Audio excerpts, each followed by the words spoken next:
agate and onyx. Now, undersleeves were worn under the dress sleeves, and they were buttoned at the wrist and tied at the elbow, and they were made to have make the dress sleeve have form and shape, and then you would drape the dress sleeve over it, and it would make your little outfit a whole different outfit and make it a little fancier. Hi, I'm Maya, and the type of dress that I'm wearing is called a ball gown, and it was only worn for special occasions.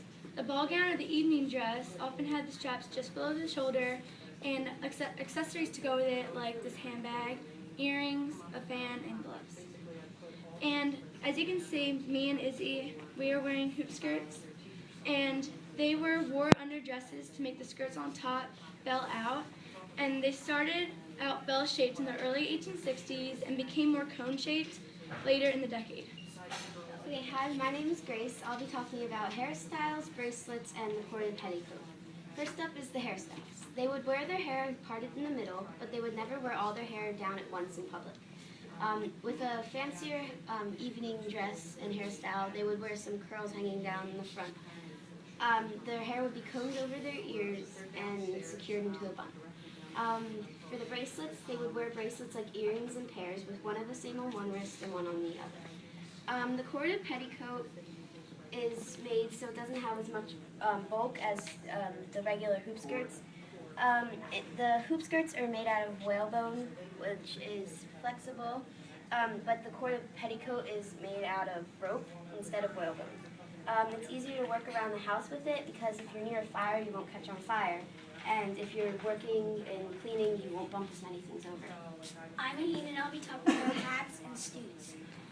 Hats were more worn by young women and in formal occasions. Their brims are 3 inches to 4 inches wide. And they're usually made out of straw like this one, or sometimes silk. A snoot is a little bag tied over a person's hair. It does not go past the ear, and it keeps the hair out of the people's ears. I'll be talking about girls' clothing.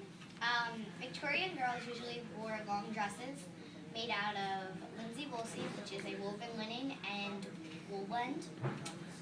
And their dresses usually buttoned up to the throat. Outside, female children of the Civil War era usually wore simple bonnets that tied underneath their chin to protect them from the sun.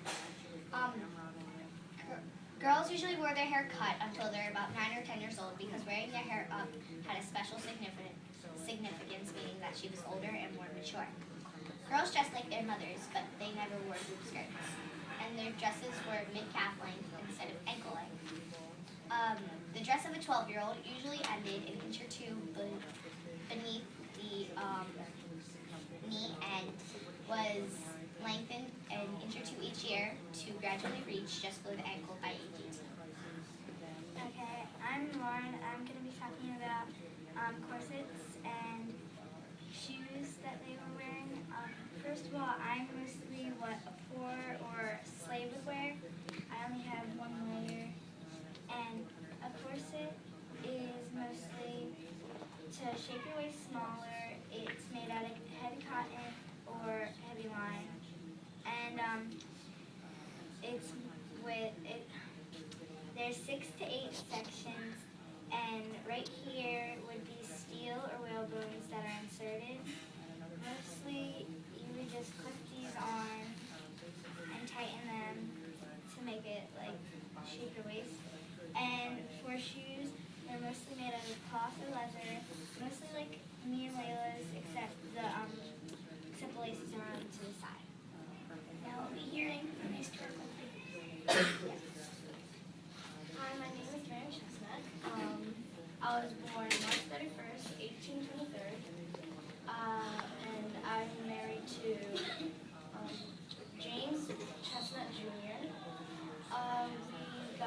We met each other at age 13, and then we were together for 4 years, and then we got married at age 17.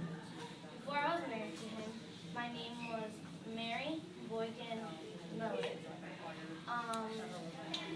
I lived with my mother and father, but they got divorced, but we still lived in the same house because before houses were a lot of money, but if we spent our money now, then it wouldn't be as much.